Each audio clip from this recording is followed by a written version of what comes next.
ഈ കള്ളന്മാരെ മുന്നേ ഓടിക്കൊണ്ട് കള്ളം കള്ളെന്ന് വിളിക്കുന്ന പോലെയാ കോൺഗ്രസിന്റെ ഏർപ്പാട്. അപ്പൊ അവരൊരു ഡീൽ എന്തൊക്കെ ഉണ്ടാക്കിയിട്ടുണ്ട്, എന്തോ ചെയ്യാൻ തീരുമാനിച്ചിട്ടുണ്ട്. അത് മുൻകൂട്ടി രണ്ടു മുഴം എറിഞ്ഞ് രക്ഷപ്പെടാനുള്ള പരിപാടി. ആ നോട്ടം സൂക്ഷിക്കണം, അവൻ ഫെവിക്കോളിനും പശയടിക്കുന്നവനാ. അതുകൊണ്ട് ഇതൊന്നും യാതൊരു അർത്ഥമില്ലെന്ന്. CPM-ന് ഒരു കഴഞ്ചു പോലും നീക്കുപോക്ക് ഹിന്ദുത്വ വർഗീയതയായിട്ട് ഉണ്ടാക്കിയിട്ടുള്ള ചരിത്രം എങ്ങുമില്ല, ഉണ്ടാവില്ല. കാശ് കിട്ടിയ സ്വന്തം വീടിന്റെ കഴുക്കോല് വരെ ഊരി വിൽക്കുന്നാണ് എന്നെ പറ്റി എന്റെ ജാതിക്കാരായ ഈ നാട്ടുകാര് പറയുന്നത്. മഹാത്മാരെ പറ്റി അങ്ങനെ പലതും പറയും.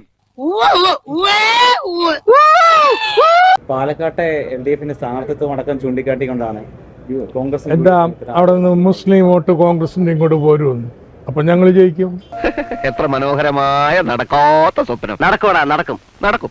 ഒരു ഗതിയില്ലാതെ നീ പെരുവഴി കൂടെ നടക്കും. അപ്പൊ എന്താ അവർക്ക് പ്രയാസം? ഞങ്ങളല്ലേ ജയിക്കാം, BJP-യിലല്ലേ ജയിക്കാം. വോട്ടുകൾ ഭിന്നിക്കുകയും അങ്ങനെ BJP വിജയിക്കും. അത് ശരി, ഞങ്ങൾ UDF-നെ പിന്താങ്ങണമെന്നാണ് വേറെ പണി നോക്കുന്നത്.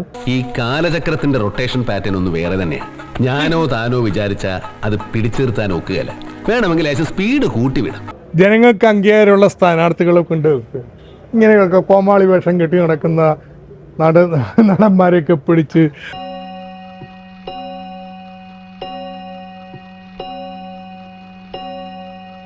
ജനങ്ങൾക്ക് അംഗീകാരമുള്ള സ്ഥാനാർത്ഥികളെ കൊണ്ട് ഇങ്ങനെയൊക്കെ കോമാളി വേഷം കെട്ടി നടക്കുന്ന നടന്മാരെയൊക്കെ പിടിച്ച് ഒരു ദിവസം കൊണ്ടേ വെച്ചിട്ട് അയ്യോ ഞങ്ങൾക്ക് വോട്ട് കിട്ടുന്നില്ല, ഞങ്ങളുടെ വോട്ട് LDF ഭിന്നിപ്പിക്കാൻ പോണെന്ന് പറഞ്ഞു നടന്നിട്ട് വല്ല കാര്യമുണ്ട്?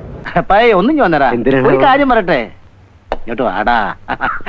പിന്നെ ഇത് മുഴുവനുണ്ടല്ലോ.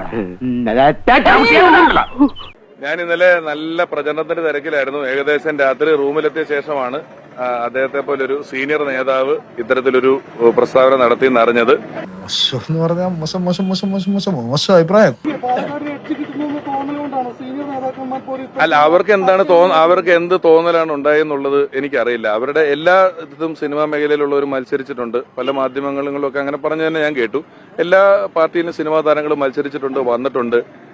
എന്തുകൊണ്ടാണ് അങ്ങനെ പറഞ്ഞതെന്നുള്ളത് എനിക്കറിയില്ല. ഇങ്ങനെ എന്തെങ്കിലുമൊക്കെ പറയുമ്പോഴേ എന്റെ മനസ്സിനൊരു സന്തോഷം ഉണ്ടാവുള്ളൂ. ഞാൻ എന്റെ സന്തോഷം നോക്കിയാ പോരെ. ഉളുപ്പുണ്ടടാ ചക്കണക്ക്. ഇത്രയും നാടക കലാകാരന്മാര്, KPSC പോലെയൊക്കെയുള്ള ട്രൂപ്പുകളിലെ കലാകാരന്മാര് മൈക്ക് പോലും ഇല്ലാത്തൊരു കാലത്ത് ഒരുപാട് ഉത്സവപ്പറമ്പുകളിൽ പരിപാടികൾ അവതരിപ്പിച്ച് നാടകം നടത്തിയുമെല്ലാം ആ പ്രസ്ഥാനത്തെ അത്രയും മുന്നിലേക്ക് കൊണ്ടുവന്ന ശേഷം ഇവർക്ക് എന്നു മുതലാണ് കലയും കലാകാരനും ഒക്കെ ഇത്രയും കാണാൻ വയ്യാത്ത ആളാകുന്നത്? അത് അവനവനോടൊപ്പം നിൽക്കാത്ത എല്ലാവരും വെറുക്കപ്പെടേണ്ടതാണ് എന്നുള്ളൊരു പ്രത്യയശാസ്ത്രം ഇങ്ങനെ പ്രചരിപ്പിക്കുന്നത് എന്തുകൊണ്ടാണ് എന്ന് എനിക്ക് മനസ്സിലാകുന്നില്ല സത്യത്തിൽ. മോനെ, ഞാൻ മുഖസ്തുതി പറയാന്ന് വിചാരിക്കരുത്. നീ ഒന്ന് ഈ ജന്മത്ത് നന്നാവില്ല കേട്ടോ. മാധ്യമങ്ങൾ എന്നുള്ള നിലയിൽ അല്ലെങ്കിൽ ഇവിടുത്തെ ജനങ്ങൾ എന്നുള്ള നിലയിൽ ആ ചോദ്യം ചോദിക്കുമ്പോൾ നമ്മുടെ കോൺഗ്രസ് ഭരിച്ച ഒരു ഇന്ത്യ അത്തരത്തിലുള്ള ഒരു അഭിപ്രായ സ്വാതന്ത്ര്യം എല്ലാവർക്കും നേരത്തെ കൊടുത്തിട്ടുണ്ട്. ആരെ പറ്റിയും അങ്ങനെയൊക്കെ പരാമർശങ്ങൾ നടത്താനുള്ള ഒരു അഭിപ്രായ സ്വാതന്ത്ര്യമുള്ള നമ്മുടെ നാടാണ്.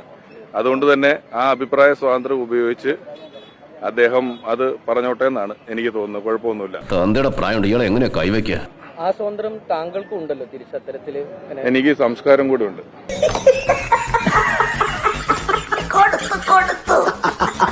ആ സ്വാതന്ത്ര്യം താങ്കൾക്കും ഉണ്ടല്ലോ തിരിച്ചത്തരത്തില്. എനിക്ക് സംസ്കാരം കൂടെ ഉണ്ട്.